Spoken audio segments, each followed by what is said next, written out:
अस्सलाम वालेकुम तमाम स्टूडेंट्स और पेरेंट्स को। मुझे बहुत खुशी हो रही है कि 10th स्टैंडर्ड एसएसएलसी 2026 का रिजल्ट आ चुका है। Every house has a question.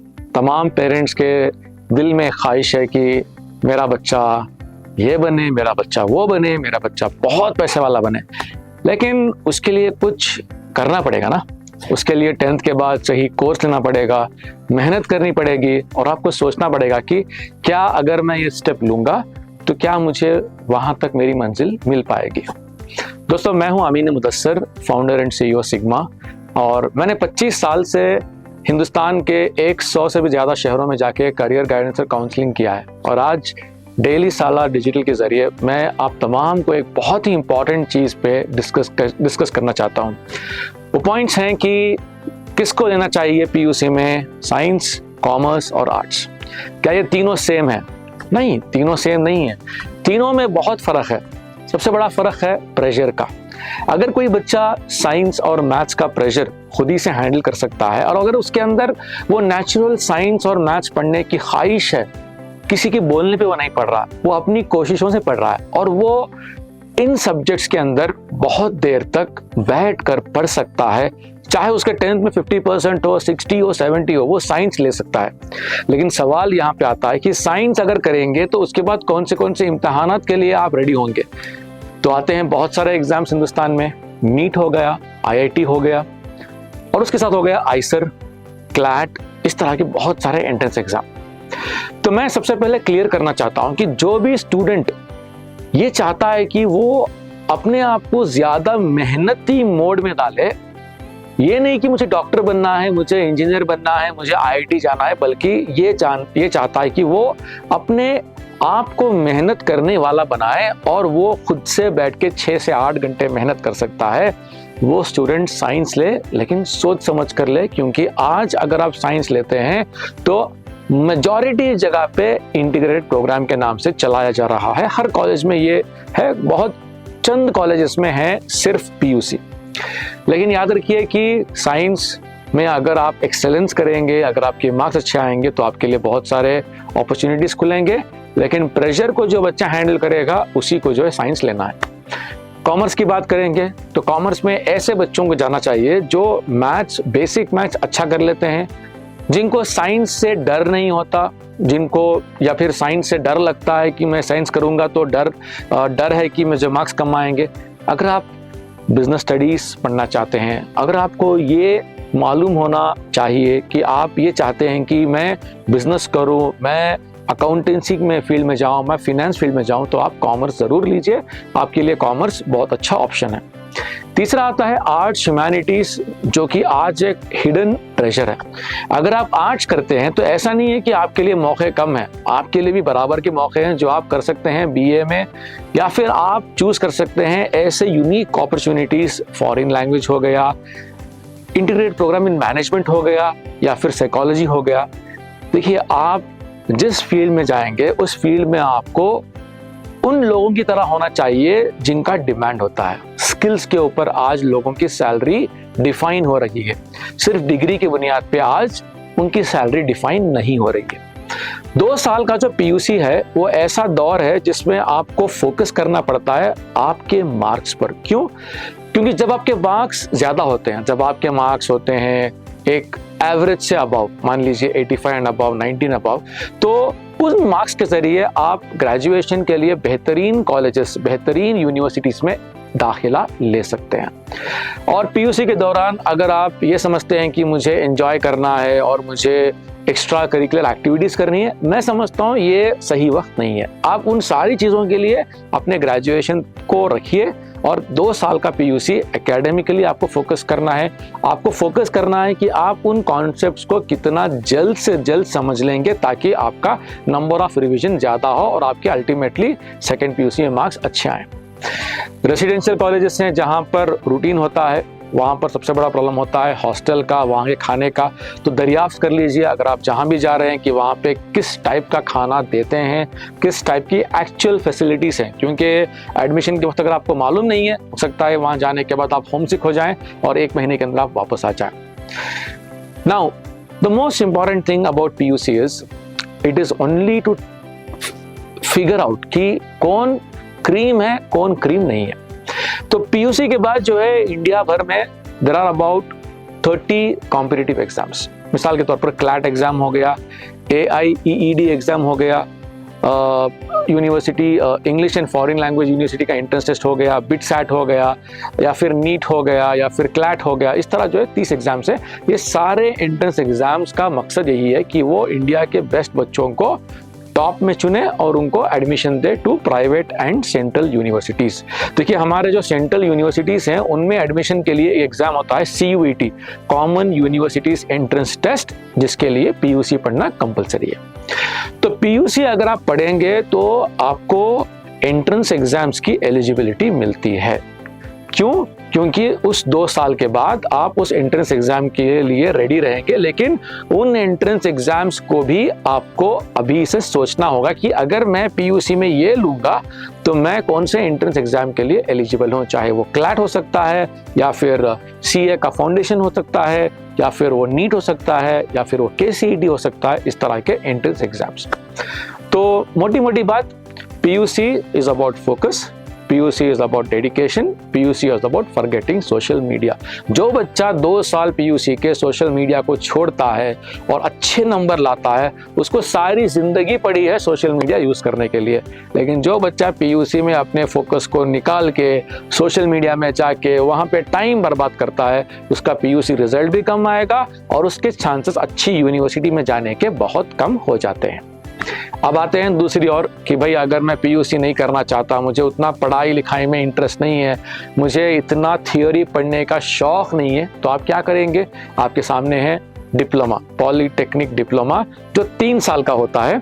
और ये डिप्लोमा कोर्स जो है हमारे इस कर्नाटक रियासत में ऑलमोस्ट हर डिस्ट्रिक्ट में, हर तालुका में 1 या 2 कॉलेजेस हैं, और बेंगलोर जैसे बड़े शहर में बहुत सारी कॉलेजेस हैं। इनको हम पॉलीटेक्निक कॉलेजेस कहते हैं। अब यहाँ पर जो है civil, mechanical, electrical, instrumentation, tool and die making, plastic technology, इस तरह के तकरीबन 25 से 30 ब्रांचेस हैं। अगर इसमें कहूँ कि कौन से यूनिक वाले हैं, मैं कहूँगा टूल एंड डाई मेकिंग है, प्लास्टिक टेक्नोलॉजी है, प्रिंटिंग टेक्नोलॉजी है, पैकेजिंग टेक्नोलॉजी है। ये सारे डिप्लोमा कोर्सेस हैं जहाँ पर आप जाके 3 साल का डिप्लोमा कर सकते हैं। और after doing this 3 years diploma आप जो है आगे इंजीनियरिंग भी कर सकते हैं। मतलब आपका एजुकेशन यहाँ पे एंड नहीं होगा, आप डिप्लोमा करेंगे फिर आप इंजीनियरिंग जाके आप अपना इंजीनियरिंग भी पूरा कर सकते हैं। इसका एडमिशन प्रोसेस जो है 2 तरीके से होता है। एक तो गवर्नमेंट अपना विंडो ओपन करती है गवर्नमेंट सीट्स के लिए, ऑनलाइन आपको अप्लाई करना पड़ेगा। आप ऑनलाइन अप्लाई करेंगे, आपका रिजर्वेशन है, आपका कैस्ट रिजर्वेशन है, इनकम रिजर्वेशन है, आप उसको इस्तेमाल कीजिए और आप यहाँ से एडमिशन ले सकते हैं। जो गवर्नमेंट की सीट अलॉट होगी आपको मिलेगी और वहाँ पे फीस कम होती है। प्राइवेट अगर आपको सीट चाहिए, आप किसी भी कॉलेज में जाइए, आप वहाँ पे मालूमात कीजिए, एडमिशन लीजिए। लेकिन याद रखिए डिप्लोमा हर 6 महीने में सेमेस्टर का एग्जाम होता है और इस सेमेस्टर एग्जाम में आपको 6 to 8 सब्जेक्ट्स होते हैं जिनको आपको पढ़ना पड़ता है। अब आते हैं तीसरा, एक बहुत ही इंपॉर्टेंट सेक्टर है 10th के बाद जो आप कर सकते हैं, वो है पैरामेडिकल डिप्लोमा। पैरामेडिक्स मतलब आपने देखा ही होगा कि हॉस्पिटल्स में लैब टेक्नीशियन होते हैं, एक्सरे टेक्नीशियन होते हैं, डायलिसिस टेक्नीशियन होते हैं, ऑपरेशन थिएटर के अंदर भी OT टेक्नीशियन नाम का एक बंदा रहता है। ये जो पैरामेडिकल कोर्सेस हैं इनको 10th के बाद 3 साल का डिप्लोमा ऑफर होता है। इसके लिए भी हमारे रियासत में बहुत सारे कॉलेजेस हैं और आपको एडमिशन अगर चाहिए तो गवर्नमेंट सीट आपको मिलेगी जब आप कर्नाटका पैरामेडिकल बोर्ड के वेबसाइट में जाके वहाँ पे आप ऑनलाइन एडमिशन के लिए अप्लाई करेंगे। तो ये एक फाउंडेशनल प्रोग्राम है, आप इसको 3 साल कर सकते हैं और 3 साल के बाद आप BSc भी कर सकते हैं। मतलब 10th हो गया, 3 साल का पैरामेडिकल डिप्लोमा हो गया और फिर 2 साल का BSc। जैसा एक स्टूडेंट 10th के बाद 2 साल PUC करके 3 साल BSc करता है, आप 10th के बाद 3 साल डिप्लोमा करके उसके बाद आप डिग्री करते हैं।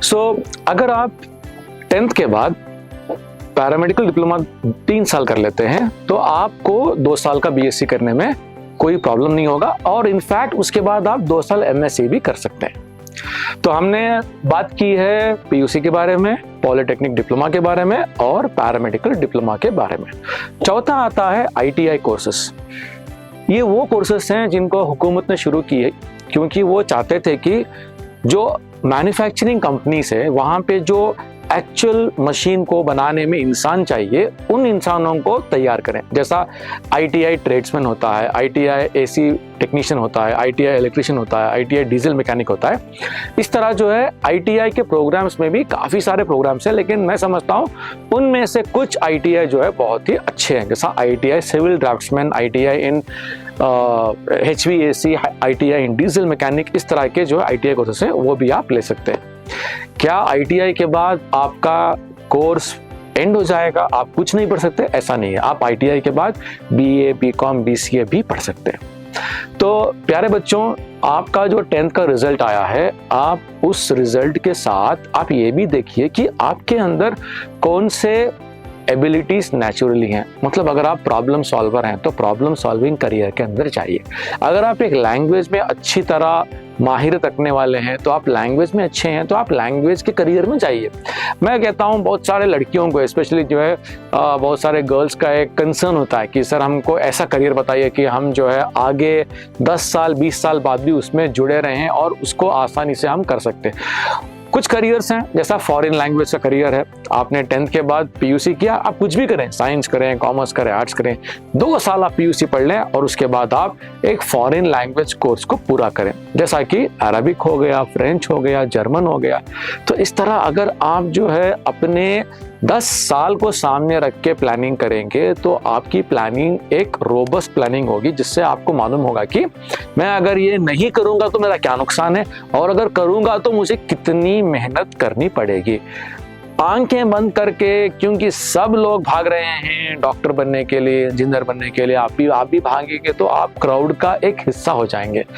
उसके बजाय आप ये देखो, आज जो हमारा दौर चल रहा है वो AI का है। आपने काफ़ी सारे न्यूज़ रिपोर्ट्स पढ़े होंगे कि किस तरह बड़े बड़े कंपनीज में आज 10 साल 20 साल एक्सपीरियंस वालों को भी वहाँ से निकाला गया है, क्योंकि उन्होंने उनको निकालने से पहले AI को बिठा के समझाया कि भाई देखो इनका काम क्या है, तुम समझ जाओ ताकि हम इनको भेजेंगे और तुम्हें रखेंगे।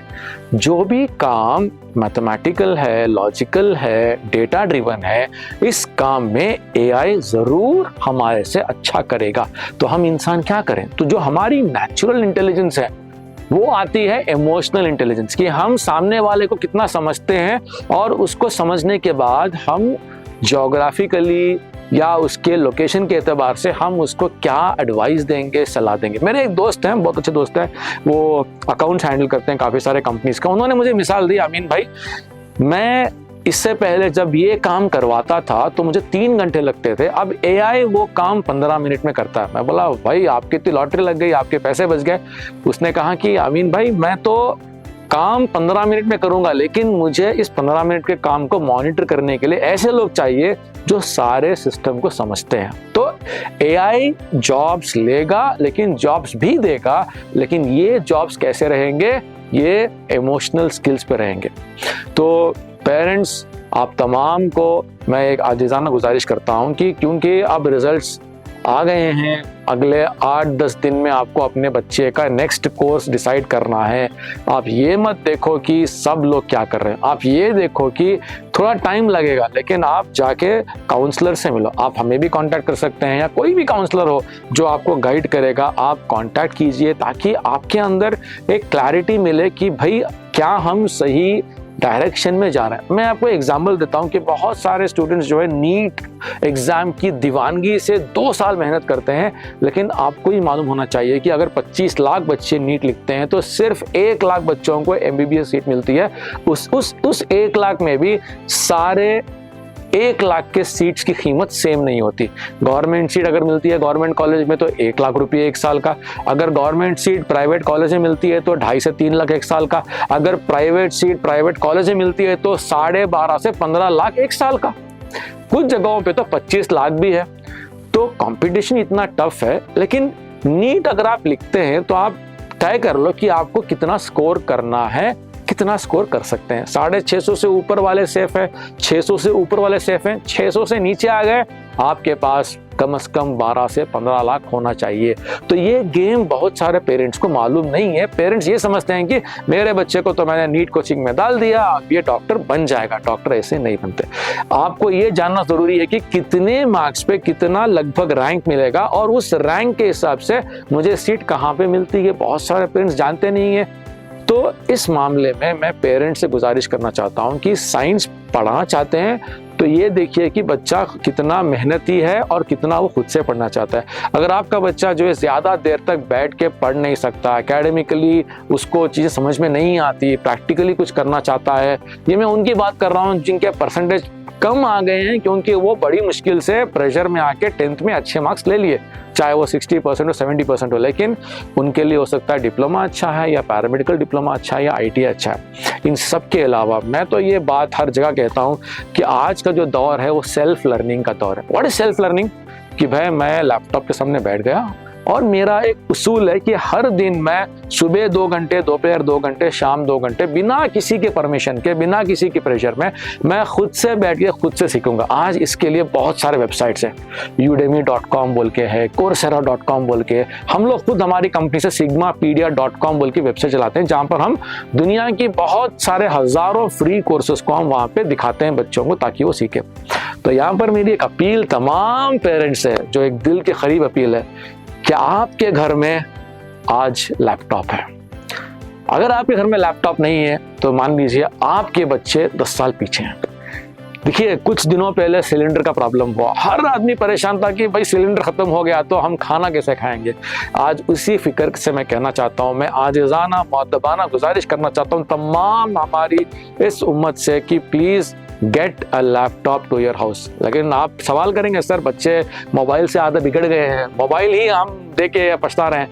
देखिए लैपटॉप जो है ना वो इतना बड़ा होता है, वो पॉकेट में नहीं आता, उसकी एक जगह आप रख सकते हैं। फॉर एग्जाम्पल हमारे घर में हमने लैपटॉप रखा है हमारे बच्चों के लिए ऐसी जगह पे जहाँ पे हमारी नज़र पड़ती है। तो आप लोग भी लैपटॉप लीजिए और लैपटॉप को घर में ऐसी जगह रखिए जहाँ पर सबकी नज़र होगी। अगर उस बच्चे को वीडियो से लर्न करना है तो वो ईयरफोन लगा के सीख लेगा, उसको ज़रूरी नहीं कि छुपा के पढ़े। लर्निंग के लिए छुपा के पढ़ना नहीं है। अब आप लोग पूछेंगे सर पैसा नहीं है। मैं जानता हूँ, मैं मानता हूँ और मेरी ये फीलिंग है कि हर घर में 2 ग्राम सोना तो है। 2 ग्राम सोना आज की कीमत में 2 ग्राम सोना है 28,000 रुपये। हम 25,000 भी मान लें क्योंकि जब आप बेचने जाएंगे तो उसकी दाम थोड़ा गिरती है। 25,000 में आपके बच्चे का फ्यूचर बन सकता है अगर आप उसकी कुर्बानी आज देंगे। आज अगर ये कुर्बानी नहीं देंगे आप 25,000, मैं आपको मिसाल देता हूँ, लोग जो है सारा साल 100 रुपये 50 रुपये डाल के बकरीद से पहले एक दुम्बा खरीदते हैं 25,000 का। देखिए अल्लाह ताला साफ साफ कहता है कि ना इसका गोश्त ना इसका खून अल्लाह ताला के पास पहुंचता है, सिर्फ आपका जो ये है, आपकी जो नीयत है कि आपने क्यों कुर्बान किया। मैं आज अपील करना चाहता हूं तमाम मुस्लिम बिरादरों से, माओं से स्पेशली। देखिए आपको किसी ने कभी कभी तो कुछ गिफ्ट दिया होगा, बच्चे के हकीक़त में अंगूठी आती है, कानों के रस्म में कुछ आता है, राइट, कुछ ना कुछ होगा। आज अगर आपके पास 2 ग्राम सोना है और आपके घर में लैपटॉप नहीं है, ये बहुत बड़ी गलत फहमी में आप हैं। मेरी अपील है कि ये ले लें और बच्चे को अभी से लैपटॉप से सीखने को बिठाएं, चाहे वो वीडियो एडिटिंग हो, ग्राफिक डिजाइनिंग हो, कंटेंट राइटिंग हो। आज AI का दौर चल रहा है। दुनिया के सबसे बड़े बड़े कंपनीज ने उनके सारे सिस्टम्स को AI से लगा दिया है। अगर आप इस वक्त उससे नहीं जुड़ेंगे तो आपके बच्चे बहुत बड़ी भूल कर रहे हैं और आज के 10 साल के बाद आप यही शिकायत लेके आएंगे कि मेरे पास जॉब नहीं है। आज का दौर एकदम सुपर फास्ट दौर है। जिस तरह हम 1990s में दूरदर्शन में एक सीरियल देखते थे उस दौर में नहीं है, अब वेब सीरीज का दौर है। AI हर जिंदगी में आ चुका है। तो मेरी अपील है कि बच्चे अब जहाँ भी हैं आपके घर में लैपटॉप लाइए, सेल्फ लर्निंग कराइए। और आखिर में मेरी एक ही गुजारिश है, अपने ख्वाबों को अपने बच्चों के जरिए पूरा करने पर मजबूर ना करें। अगर आपका बच्चा आपसे अच्छा है, खुश रहिए, माशाअल्लाह बच्चा अच्छा है। अगर आपका बच्चा आपके एक्सपेक्टेशन से मुताबिक नहीं है, उसके साथ थोड़ा टाइम बिताइए, हो सकता है वो अच्छा हो जाएगा। टाइम दीजिए। बच्चे जो है, आज के बच्चों को ज़्यादा प्रेशर है, हमें उतना प्रेशर नहीं था, उनको बहुत बड़ा प्रेशर है।